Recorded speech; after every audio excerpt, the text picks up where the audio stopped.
اس تکلیف کو صبر کے ساتھ برداشت کرنے سے۔ اگر وہ واویلا کرتا ہے، ناشکری کے کلمات کہتا ہے، تو تکلیف تو ختم نہیں ہوتی لیکن اجر زائل کر دیا جاتا ہے۔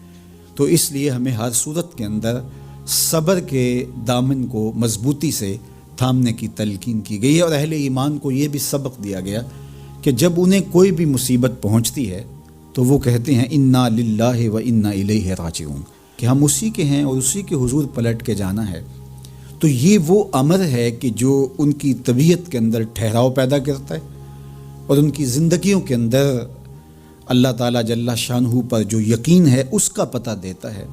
اگر مصیبت کو اللہ کی طرف سے سمجھ کے، مان کے صبر کیا جائے، اس کو مقدور سمجھا جائے، اس پر واویلا نہ کیا جائے، اللہ کی نافرمانی کا کوئی کلمہ نہ بولا جائے، اپنے عقیدے میں تزلزل نہ آنے دیا جائے، اپنے رویوں کی خوبصورتی کو زائل نہ ہونے دیا جائے، تو اس کا مطلب ہے کہ وہ شخص مومن ہے، اس کا یقین ہے کہ یہ اللہ کی طرف سے ہے۔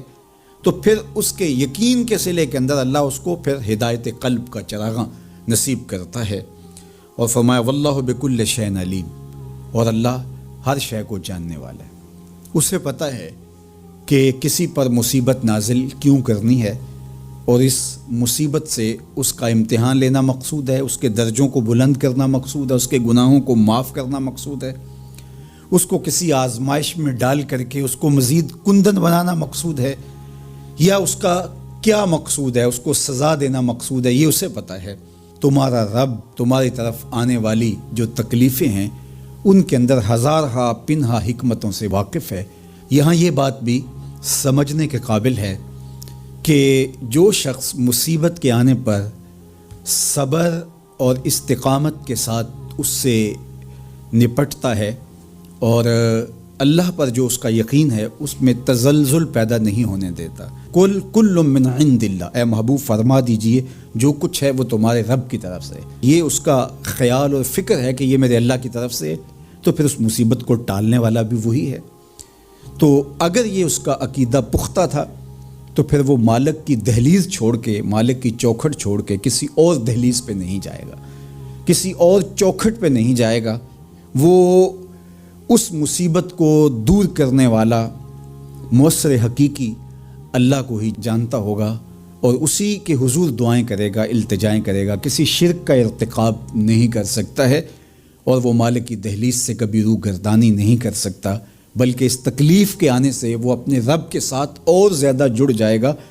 اور اگر وہ صبر کرے تو یہ اس کا ایک مرتبہ ہے کہ وہ حوصلے کے ساتھ اس تکلیف کو برداشت کرے، اور دوسرا مرتبہ جو اس سے بڑھ کر ہے کہ اس پہ اللہ کی رضا کے سانچے میں اپنے آپ کو ڈھال لے کہ جے سونا میرے دکھ وچ راضی، میں سکھ نو چلے ڈاواں۔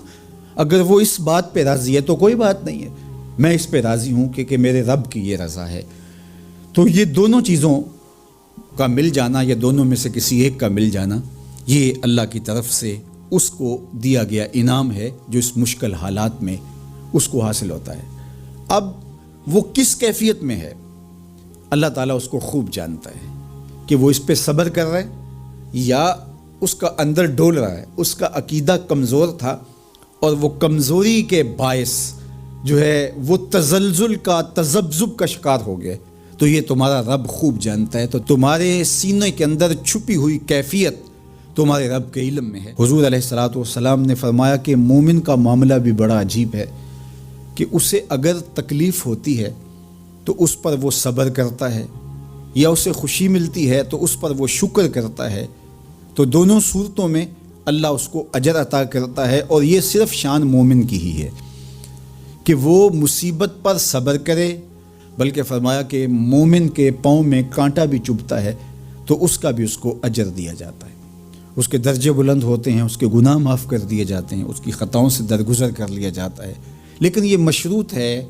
حضرت جابر رضی اللہ تعالیٰ عنہ فرماتے ہیں کہ رسول کریم صلی اللہ علیہ وآلہ وسلم نے ارشاد فرمایا، اللہ اکبر، دیکھیے کہیں کہا گیا کالا کالا نبی صلی اللہ علیہ وسلم، کہا گیا کالا کالا رسول اللہ صلی اللہ علیہ وسلم، کہیں کہا گیا کالا کالا ابو القاسم صلی اللہ علیہ وسلم، کیسے رنگ ہے۔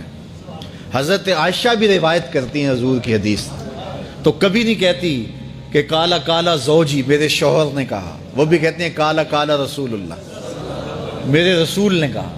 حضرت عباس روایت کرتے ہیں تو کبھی نہیں کہتے کہ میرے بھتیجے نے کہا, وہ بھی کہتے ہیں قال قال رسول اللہ صلی اللہ علیہ وسلم. اللہ اکبر. حضرت علی روایت کرتے ہیں, حضرت علی حضور کے بھائی لگتے ہیں نا, تو کبھی نہیں کہتے قال قال اخی, میرے بھائی نے کہا, وہ بھی کہتے ہیں قال قال رسول اللہ صلی اللہ علیہ وسلم. اللہ اکبر. یار رسول کا رشتہ کتنا بڑا رشتہ ہے. تو کوئی نہیں کہتا میرے شوہر نے کہا ہے, کوئی نہیں کہتا میرے بھتیجے نے کہا ہے, کوئی نہیں کہتا کہ میرے بھائی نے کہا ہے, سارے کہتے ہیں میرے رسول نے کہا ہے. تو یار یہ کتنا بڑا رشتہ ہے, کتنا عظیم رشتہ ہے. تو اس رشتے کے ساتھ فخر ہوتا ہے, ناز ہوتا ہے. اللہ اکبر. تو یہ کیا کہتے ہیں, قال ابو القاسم. اب یہ کہتے ہیں قال قال رسول اللہ صلی اللہ علیہ وسلم, رسول کریم صلی اللہ علیہ وسلم نے ارشاد فرمایا, اردت علی النار, میرے اوپر جہنم کو پیش کیا گیا, میں نے جہنم کا ملاحظہ کیا. تو میں نے وہاں ایک عورت کو دیکھا, اس کی ایک بلی تھی, اس بلی کی وجہ سے اس کو میں نے عذاب میں مبتلا دیکھا. کیسے بلی کی وجہ سے اس کو عذاب دیا جا رہا تھا؟ اس نے بلی کو باندھا ہوا تھا, قید کیا ہوا تھا. نہ تو اس کو وہ کوئی دودھ دیتی تھی, کوئی اس کو کھانے کے لیے چیز دیتی تھی, اور نہ ہی اس کو چھوڑتی تھی کہ وہ زمین کے کیڑے مکوڑے کھا کے اپنے پیٹ کی آگ بجھا سکے. یہاں تک کہ وہ بلی بھوک کی وجہ سے مر گئی.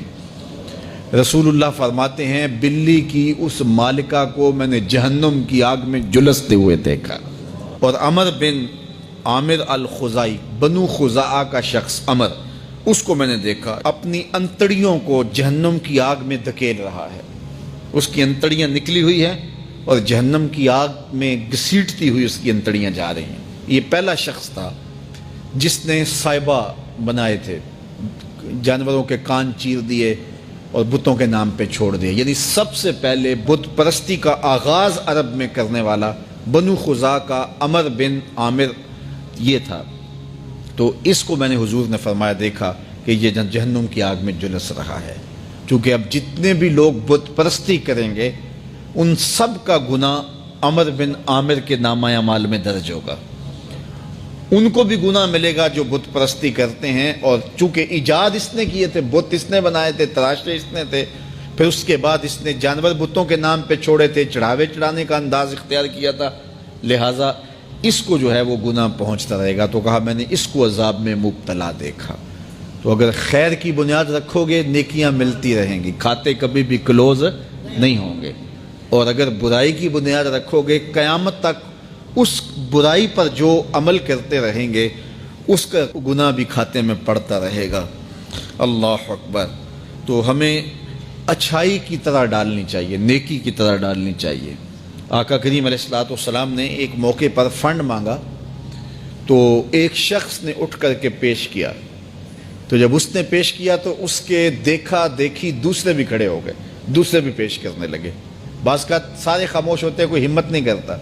تو ایک کھڑا ہوا تو اس کو دیکھ کے دوسرے بھی کھڑے ہو گئے. تب حضور نے فرمایا تھا من سنّا فی الاسلام سنتن حسنتن فلہ اجرھا, جس نے اسلام میں کوئی اچھا طریقہ رائج کیا اس کو اس کا اجر ملے گا.